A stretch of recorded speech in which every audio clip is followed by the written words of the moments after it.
I was just standing back there thinking, it kind of makes you feel old when you look around.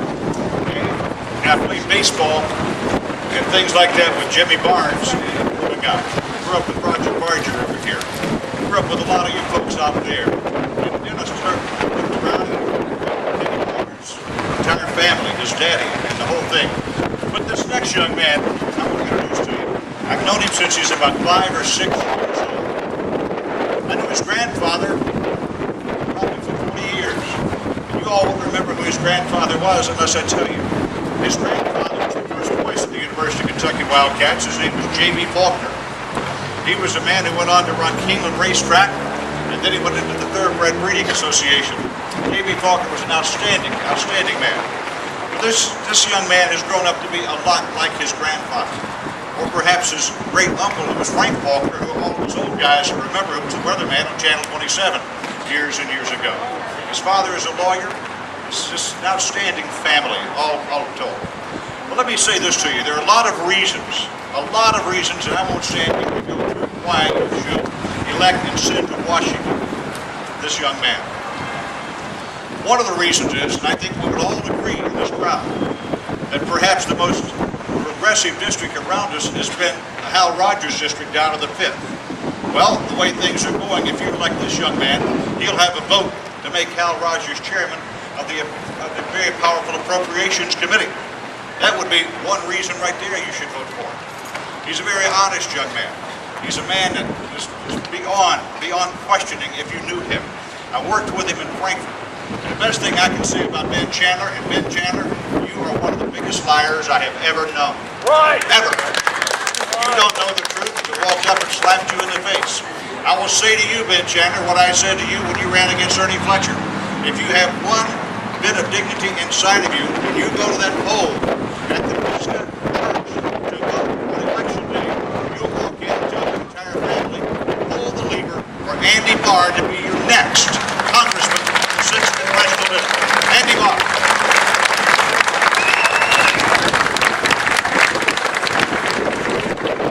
Thank you so much, Ralph. Thanks for all the great comments today. I really appreciate the opportunity to be with you and Sorry, Cammy. Yes, you know, it's a tough I'm not with the campaign, buddy. environment. The back Who are you with? A lot of people Private are blog. sick of these Freedom TV Digest. ads. I know that. All right. But the great thing about being from Central Kentucky is what unifies us, and that's Kentucky basketball. And I grew up listening to Kentucky basketball with this man announcing the games. And I tell you what, I really appreciate having Ralph Hacker as one of my supporters.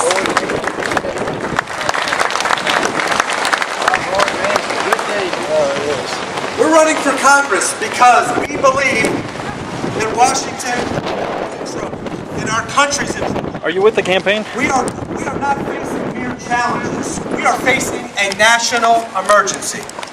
And the national emergency is that our nation is facing a $14 trillion national debt. Unemployment is at 10%. Congress, as an institution, has an approval rating of only 11%. And for the first time, and this is probably the most sad statistic of all, for the first time in American history, more Americans believe that the next generation will have fewer opportunities than the current generation. This is a sorry state of affairs, and we have got to get the country back on the right track. In our debates, just the other night, for those of you who may have seen the debate on KET, my opponent made the case for why he should be reelected, and he said that he was from Central Kentucky. His family had a legacy in Central Kentucky, and that's why the people should vote for him. But you know what? I'm from Central Kentucky too. And my family's from Central Kentucky as well. But there's a fundamental difference between us. I'm running for Congress for a cause, not a career.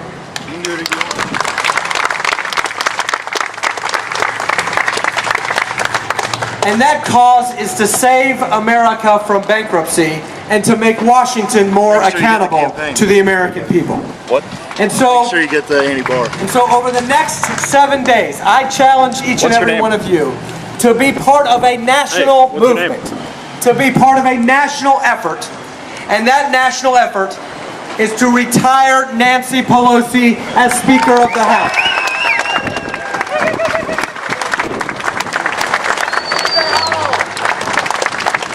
Okay, you may not have heard of Kentucky We're Freedom going to Digest. talk about is not jobs in the affiliated economy, with any cutting campaign wasteful opposing spending and the government. balancing the budget, and congressional reform over the next 7 days. And as your next congressman, I am going to focus like a laser on getting our economy moving again. And so, to increase our economic activity in central Kentucky, we need to stop more spending and more debt, which has not created jobs, which has not gotten our economy into recovery, but instead get the government out of the way. The President's economic advisors told us that if we only spent $1 trillion of your hard-earned tax dollars, that we would see economic recovery. 20 months later, we have 10% unemployment. And the reason is that this government has created uncertainty for the small businesses and the entrepreneurs and the employers. A government takeover of our healthcare system, cap and trade, which would double our energy costs. And cost Kentucky 35,000 jobs. The looming expiration of the 2001 and 2003 tax cuts. The fact that we have a Congress that is supporting, with our congressman's co-sponsorship, a card check bill, which would do away with the secret ballot and workplace elections. Financial reform, which has not addressed the underlying cause of the financial crisis, but it has instead made it more difficult for entrepreneurs and small businesses to access the needed credit that they have to grow jobs. And so we've got to get the government out of the way. We've got to repeal Obamacare. We've got to this is going up on my blog this afternoon. Legislation like cap and trade. We've got to prevent burdensome regulations from preventing employers from hiring. Then we've got to cut wasteful spending and deal with the national crisis of spending and the national debt. Washington is spending $7 million every minute, every hour of every day. We have a $1.4 trillion deficit followed by another $1.3 trillion deficit. Every man, woman, and child in this country owes $42,000 to the federal government. Under this president's budget that our Congress has supported, we will add more debt to the U.S. economy over the next 10 years than the entire amount of debt accumulated by the 43 presidents that preceded Barack Obama. In only 3 like a high years, definition on the broadcast trajectory that this Congress is spending money, we will be spending $1 billion an hour on interest alone on the national debt. And so we have got to make some changes. We've got to reform the earmark process. We've got to bring back the old anti-appropriations committee. We've got to impose term limits on appropriations committee chairmen. We've got to immediately direct all term funds that have been recovered to deficit reduction. We need to cancel all unspent stimulus funds. We need to stop taxpayer-funded junkets to places like the Galapagos Islands and a playground for the rich in Italy.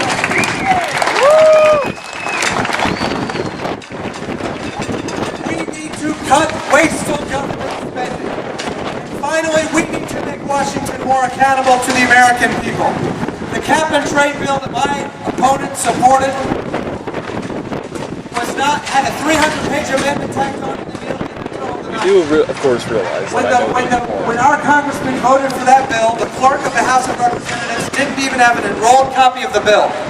And so we need to reform Congress by requiring every bill to be posted online for at least 72 hours so that members of Congress, their staff, and the American people can actually read the bills before members of Congress vote on them. We need to require every legislation cite to the constitutional authority so that Congress actually deliberates about whether they have the authority to begin with to pass these bills. So in sum, this election is really not that complicated. It's really not. If you want a congressman who votes 94% of the time with Nancy Pelosi, if you like what's going on in Washington, if you want a congressman who votes for job-killing legislation like cap and trade, if you want a congressman who is the deciding vote to go home and to not extend the 2001 and 2003 tax cuts, then vote for Ben Chandler. But if you want a congressman who will be a check and balance to the Obama-Pelosi agenda, if you want a congressman who will stop job-killing legislation like cap and trade, who will not vote for trillion-dollar stimulus bills but who will vote for fiscal responsibility. If you want a congressman who will vote to repeal Obamacare and the government take over our healthcare system, and you want a congressman who will listen to the people and be accessible to the people and will not cancel town hall meetings, I respectfully ask for your vote on November 2nd.